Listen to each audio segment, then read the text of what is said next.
This is Josh Bycer from GameWisdom.com.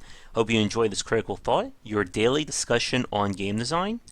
And be sure to like and subscribe to the channel, and you can pitch future Critical Thought topics. Alright, before we get going, if you haven't checked out this week's Designing or Dissecting Design on the Binding of Isaac, it is currently up. And I'm not sure what we'll do for next week, so if you have any suggestions, be sure to leave them in the comments below. But I've been teasing it long enough, and for today's Critical Thought, I want to turn my attention to a game that I felt was a little bit underrated at its time for some very interesting design. And that is Breath of Fire Dragon Quarter. This was the sort of reboot of the Breath of Fire series, which was I guess it was considered maybe like third in terms of the big name JRPGs back during the late 90s. Of course, being behind the mega hits like Dragon Quest and Final Fantasy. And Breath of Fire occupied again that weird area in between or below those games. It did a few things differently, but it was still very much in the JRPG cloth. But when it came to Dragon Quarter, Capcom went with a different team, and they decided to completely reinvent the series into something else. And as an interesting fact, the team behind Breath of Fire Dragon Quarter would eventually go on to make Dead Rising.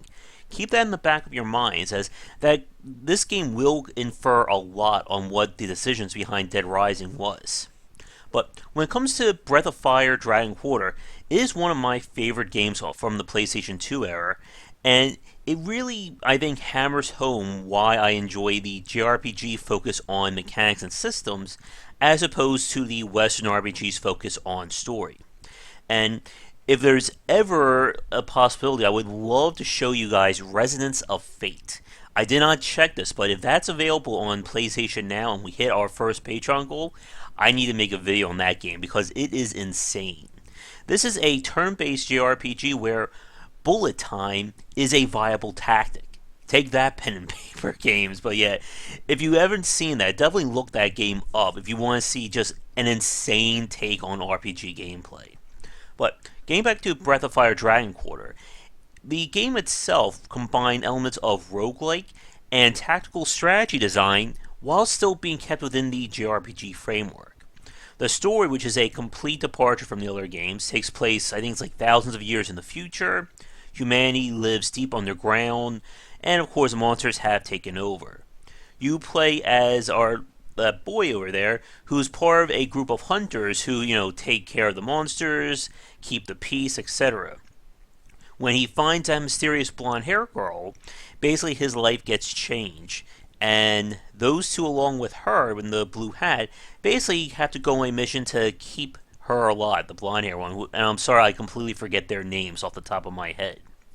And the game really hits a lot of different aspects or different kinds of design. The first part is that the game is meant to be replayable. If you die, if your party runs out of health, you start back at 0. But the game features a very interesting form of persistence in the form of the D ratio, or dragon ratio, I think that's what it's called. How it works is, as you get further in each one of your plays, you'll unlock certain milestones or points that will raise your dragon ratio, or D ratio rating. And the highest rating, as the title suggests, is 1/4, or a Dragon Quarter. But to get that, you pretty much need to play the game perfectly. In fact, you have to play the game without having any permanent saves. You can only use quick saving and loading, and you must beat the game's optional dungeons. Optional dungeon. And as your D ratio goes up, you'll see new cutscenes, new areas will become open, you'll find new enemies, and new equipment. Equipment is a very important part of Breath of Fire.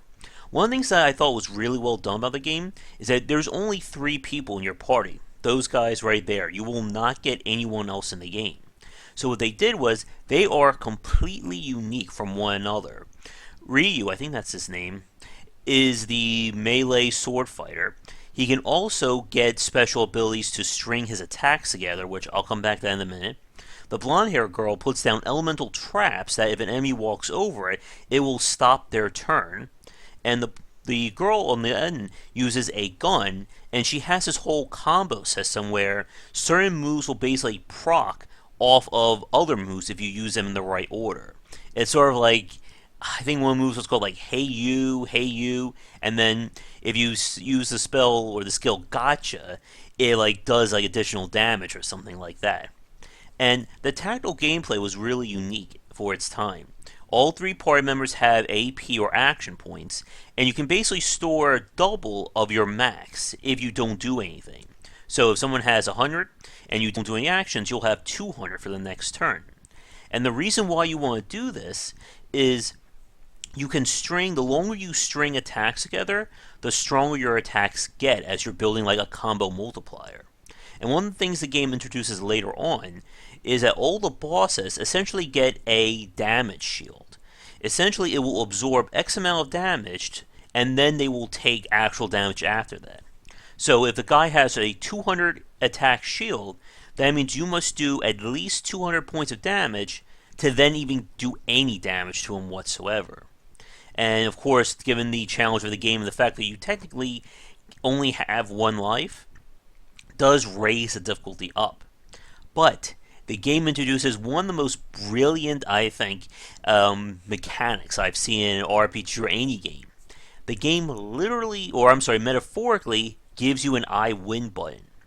Basically, after a short part at the beginning, the boy over there gets the ability to turn into a dragon.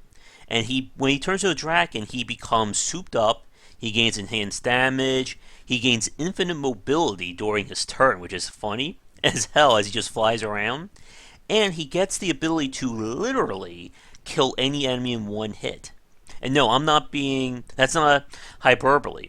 He will, with this one ability, he can kill any enemy, including the final boss of the game, with one punch. As a bit of a fun fact, when I play the game, I have beaten Breath of Fire Dragon Quarter at least 6 or 7 times. I have never fought the second to last boss. The guy just seems so annoying that I just said, you know what? Screw it. Use the ultimate power, kick his butt. And let me tell you, it is very fun to play an RPG when you can kill any enemy in one hit. But I know what you're thinking right now. What is the catch? And this is the other aspect of Breath of Fire Dragon Core, which is so great. What happens is once you gain the power to turn into a dragon, it essentially starts to kill the main character. And you have a corruption rating that starts at, I think it starts literally at like 0.01, something like that. And every few seconds it goes up by a tenth of a decimal point. And then every time you use his abilities or turn into a dragon, it goes up by full digits. For instance, the special power to kill an enemy in one hit, it basically requires you to use a charge move. And the charge, I think, costs 3 or 4% per use. And to guarantee the kill, you have to use it 3 times. So essentially, of your 100% total, it will cost about, I think, 10 or 12% to guarantee a boss kill. And if it ever hits 100% during your play, it's game over immediately. Your character basically burns from the corruption, and you're back at start. The first time I beat Breath of Fire Dragon Quarter, I ended the game, I think, at 99.98%. And I just squeaked out the win there. And for those of you watching this, can you think of any other examples of games that essentially gave the player the keys to the kingdom in a manner of speaking like that? Let me know, because I'm kind of curious to see if anyone else has attempted this. But Breath of Fire Dragon Quarter really did, I think, hit all the major points of being a unique JRPG. The tactical system, I don't think, has been replicated in that same form since. The whole idea of giving the player ultimate power at a cost has certainly not been seen lately. And the game basically integrating saving and the risks and rewards of playing, as we talked about earlier, could be seen in Dead Rising. And Breath of Fire, unfortunately, did not do well. Let me see if I can get a really good screenshot or a picture from the guide. Okay, so here's our main character. Oh, I was right. It was Ryu. Let's see if I can get this right in the frame there. And the game featured even its own special side quest, which has you basically raising humanoid ants in like a giant ant colony, and you had to tell them where to go. And you have to do this in order to get them to dig down to the furthest farthest down level to unlock the game's optional dungeon. I'm trying to get a picture of him in dragon form, and I don't think the guide has one. Or if it does, it's going to take me a few minutes to find it. So I think I'll just show you this lovely little inlay art right there. Now, unfortunately for Breath of Fire, Dragon Quarter, and the team, the game did not do well. This was one of those cases similar to Banjo and Kazooie Nuts and Bolts. Now I can't get this to stand up. Wait. Yeah, this is going to fall over. If it doesn't stay up in 1 second, we'll just let it go.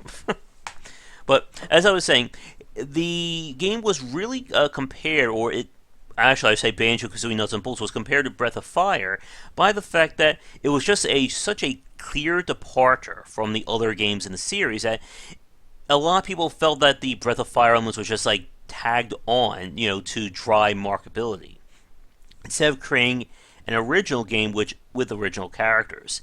As we've talked about before, brand recognition is a major part of selling a game and the discoverability of it. And with Breath of Fire, sadly, or with Dragon Quarter, it was also marked down again for the unusual systems. While I like the idea of the D ratio and the corruption, a lot of people didn't like playing an RPG or a JRPG with a timer or with a time limit.